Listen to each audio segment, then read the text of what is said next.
नौजवानों की में बेरोजगारी का इजाफा हो गया। जो 20 और 24 साल के बच्चे, उनकी बेरोजगारी में इजाफा हो गया। बीजेपी के पास इसका कोई इलाज नहीं है। और अभी शौकत साहब बता रहे थे कि कानपुर देहात रसूलाबाद पुलिस स्टेशन में एक 80 साल के बुजुर्ग मोहम्मद रफीक को पुलिस स्टेशन में इनकी दाढ़ी नोची गई और उन पर पेशाब किया गया। और ये हरकत करने वाले का नाम एसआई है गजेंद्र पाल सिंह। बताइए आप, ये आपकी इज्जत है कि 80 साल के बूढ़े को उसकी दाढ़ी को नोचा जाता है कानपुर देहात रसूलाबाद पुलिस स्टेशन में। अगर ये बात सच है तो शर्मिंदगी नहीं बल्कि तकलीफ होती है कि तुमने दाढ़ी देखी और कहा कि इसकी दाढ़ी को नोचा जाएगा। क्या हमारी दाढ़ी से तुमको नफरत क्यों है? 80 साल के बूढ़े से तुम ये हरकत करते हो। मैं तो उन पुलिस के लोगों से कहना चाह रहा हूं, याद रखो मेरी इस बात को, हमेशा योगी मुख्यमंत्री नहीं रहेगा।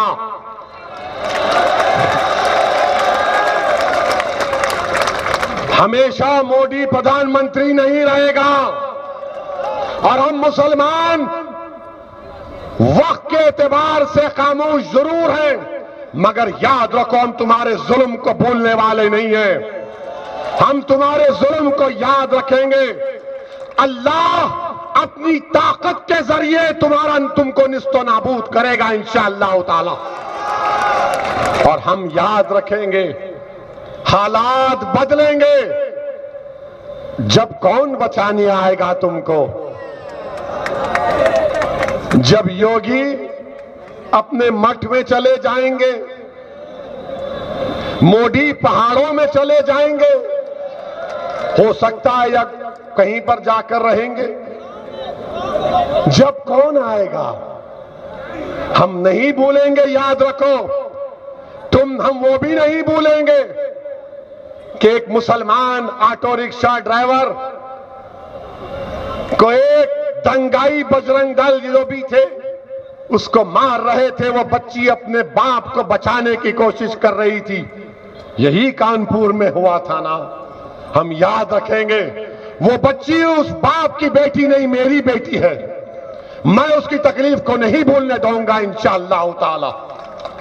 हम याद रखेंगे इन चीजों को। और आप अगर समझ रहे हैं कि लट लेके मारेंगे, टीवी पर दुनिया ने देखा कि बाप है, गोद में मासूम सा बच्चा है और पुलिस के थानेदार लट से मार रहे हैं।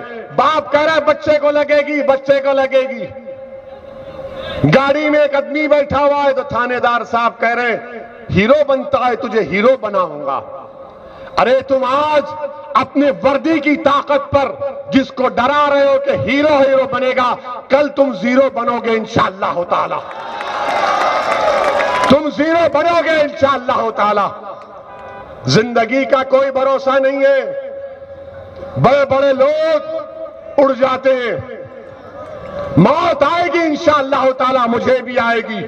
मगर मैं वादा कर रहा हूं कि अल्लाह जिंदगी की जितनी मोहलत दिया, मैं अपनी जिंदगी के एक एक लम्हे को मजलूमों के इंसाफ के लिए, मुसलमानों के हक के लिए और जालिमों से पंजा आजमाई करने के लिए उस वक्त को लगाऊंगा जब तक अल्लाह जिंदा रखेगा। असदुद्दीन अवैसी उत्तर प्रदेश से भारत के कोने कोने में जाता रहेगा।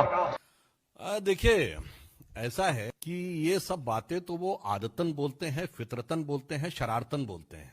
नाम असदुद्दीन हो या अकबरुद्दीन हो, दिल का भाव तो वही रहता है। ये तो उसी पार्टी के हैं ना। 15 मिनट पुलिस हटा लो, 20 करोड़ बदाम 100 करोड़ और अनेक प्रकार की निंदनीय, भर्त्सना योग्य, भद्दी बातें करके जो वो करने का प्रयास कर रहे हैं। मेरे विचार से मैं कहना चाहूंगा कि जो बाकी पार्टियां हैं ना, समाजवादी पार्टी और ये सब, उनपे तो जिन्ना का साया है और इनमें तो जिन्ना की रूह है। क्योंकि जो वो बात कह रहे हैं ना, 16 अगस्त 1946 को यही तो डायरेक्ट एक्शन की कॉल दी थी, तो ये वही कहना चाह रहे हैं।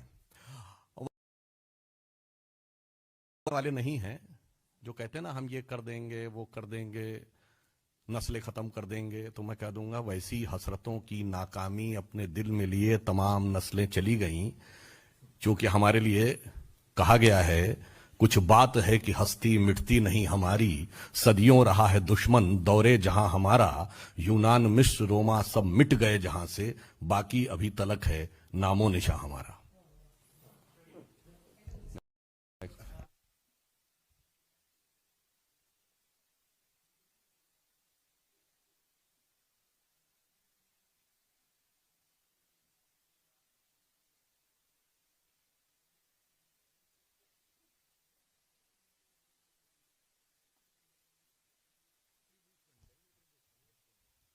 धर्म संसद के विषय के ऊपर आप धर्म संसद वालों से पूछेंगे। हम किसी भी प्रकार के न कोई सांप्रदायिक विषय के ऊपर बोलता, हम तो संपूर्ण समाज को साथ में लेने की बात करते हैं।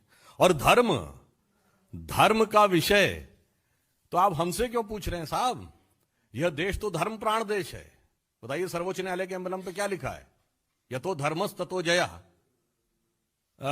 ये लोकसभा के स्पीकर की चेयर पे क्या लिखा है? धर्म चक्र प्रवर्तनाय। भारत के राष्ट्रीय ध्वज पर जो अशोक का चक्र है वो क्या है? आशा हमारे मन में स्पष्ट है, बाकी किसी के मन में कोई संदेह हो तो उनसे पूछ सकते हैं।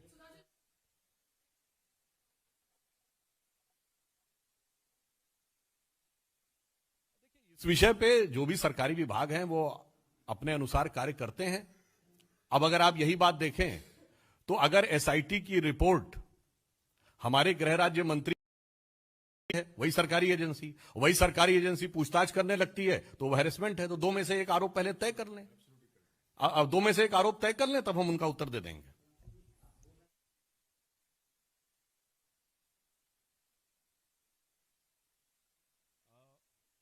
मैंने तो अपना रिस्पांस दे दिया भाई, और ये तो मैं कह रहा हूं ना, वो हिंदू और हिंदुत्व वालों से तो रिस्पांस लीजिए ना, वो कितनी बातों में रिस्पांस देते हैं। इसीलिए मैं कहना चाहता हूं उनको तो बड़ी विराट बुद्धि है ना। अच्छा, वैसे आपको ध्यान हो कुछ साल पहले उन्होंने कहा था कि वो आरएसएस को समझने के लिए अब वेद पुराण उपनिषद और गीता पढ़ेंगे। तो लगता अभी वो थोड़ा ही बहुत पढ़ पाए, इसीलिए कुछ हिंदू तो ज्यादा करने लगे हैं ना। तो अभी वो प्रारंभिक शिक्षा दीक्षा में है, अभी और आगे बढ़ेंगे तो शायद उनको कुछ समझ में आए।